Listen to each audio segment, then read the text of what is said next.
Growing up, I had a dream of becoming a mercenary working for some random African warlord, but the only way to experience that, except becoming French, was video games, specifically Far Cry 2. Are you still listening? I'm gonna bumbo clap your pussy white boy. Far Cry 2 is a game about a bloody civil war in a fictional, absolutely not real country in Africa. The United Front for Liberation and Labor, or the UFLL, is fighting the Alliance for Popular Resistance, aka APR, to free the nation.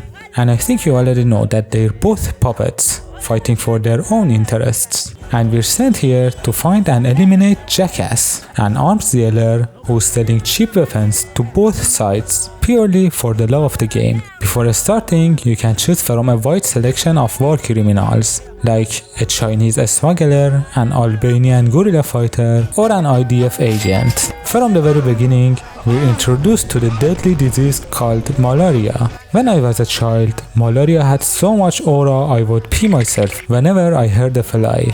But I kinda forgot about it until I played this game again. Anyway, you pass out, and when you wake up, you're captured by Jackal, and he doesn't kill you for some reason. He just makes sure that you know, if he wanted, he could. After waking up, you get captured again, this time by the UFLL, and they force you to run errands for them. From this point, the actual game begins. You start working for both the UFLL and the APR to earn diamonds.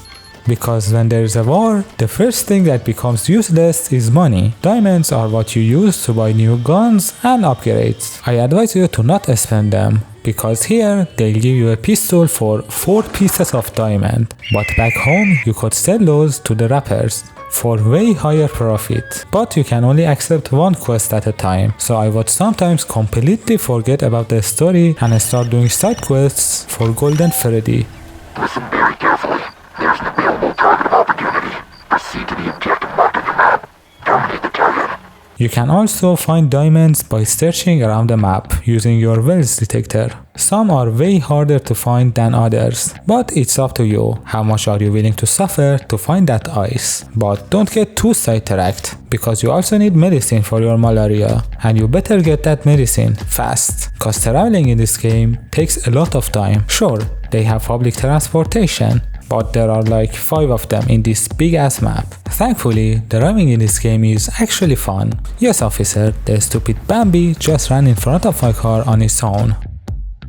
Sometimes I play my favorite music and just drive around the map until I get intercepted by militia groups and I am forced to defend myself. The gunfights can be very frustrating because the enemies use Viet Cong tactics. Now, do you see the enemy in this picture? Well, I lied, there is no one. It gets to the point where if you use napalm on random bushes, someone will scream in misery. And even if you kill everyone in a camp, the instant you leave, they respawn.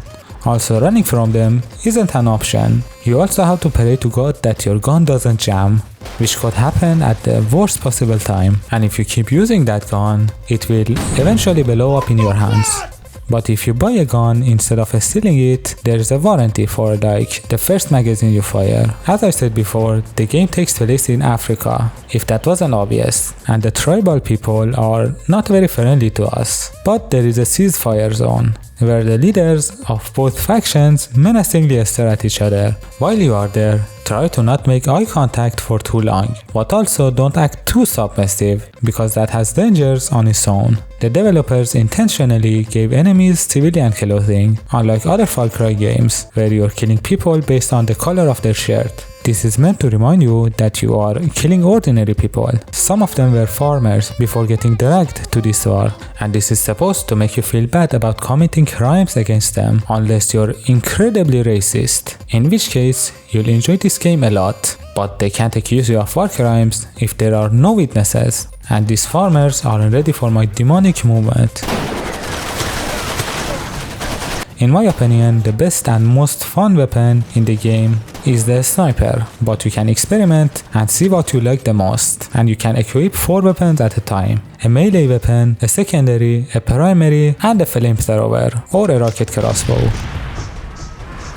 Also, by eliminating the competition for local gun shops, you unlock more weapons and upgrades. And we also have the healing animations in this game, which are kinda the signature of the Far Cry franchise. If you heal normally, you just inject yourself with a needle, but when you're down to your last health bar, you get the critical healing animations, which are actually pretty well made. Also, while you're in the critical state, if you don't heal, you'll eventually die. We also don't have an autosave function, so if you die for some stupid reasons, you'll be sent back to your last save unless you have a buddy nearby. Buddies are characters you'll meet throughout the story and bond with them. They can offer alternative routes for missions, but they're usually harder than the normal path, so it's not really worth it. And be careful, because sometimes when you save, the game crashes and your save files get wiped, so always have a backup. All these frustrating junk and mechanics are some of the reasons Far Cry 2 wasn't really loved when it came out, but with games that we're getting now, I think we owe Far Cry 2 an apology. And thank you guys so much for helping me hit 100 subscribers. It's kinda suspicious that after working on this channel for almost 2 years, I suddenly start getting views and subscribers after making some very specific jokes. Now, if I say too much, I'll be in big trouble, but President Netanyahu, if you see this video, please give me 1000 subscribers and I will donate my body to the state of Israel.